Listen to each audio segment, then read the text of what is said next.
Hey, I've had enough interest to do another install video on my replacement hinge for the Highlander.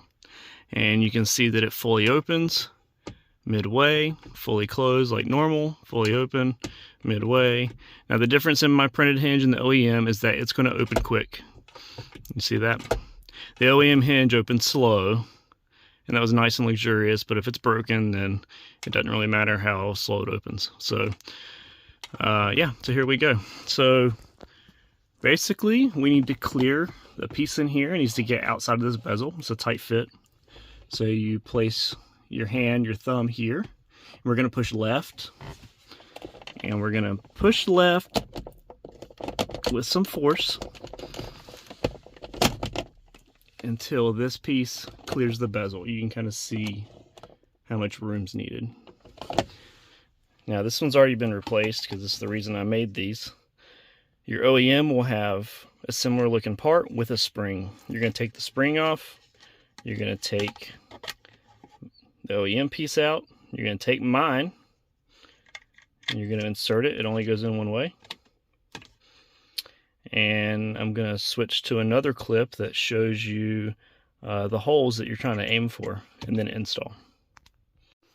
So now with the flashlight on, I can kind of tell you which hole you're trying to target inside here. So you see the left part of the hinge has a post molded in, and that left side is going to go to this hole right here.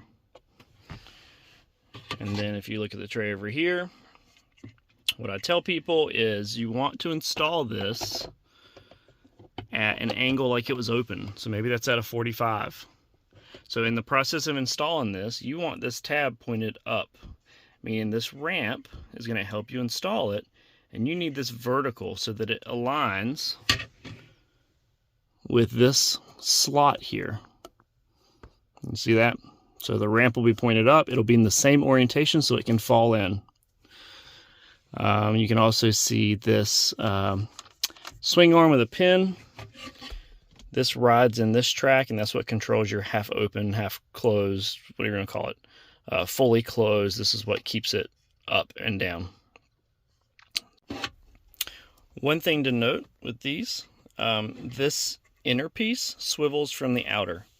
So once you have it inserted, you can rotate this, and that helps you align it. See how I can move it? So just so you know that when I reference that it needs to be aligned vertically, that's what I mean. All right, so final install here.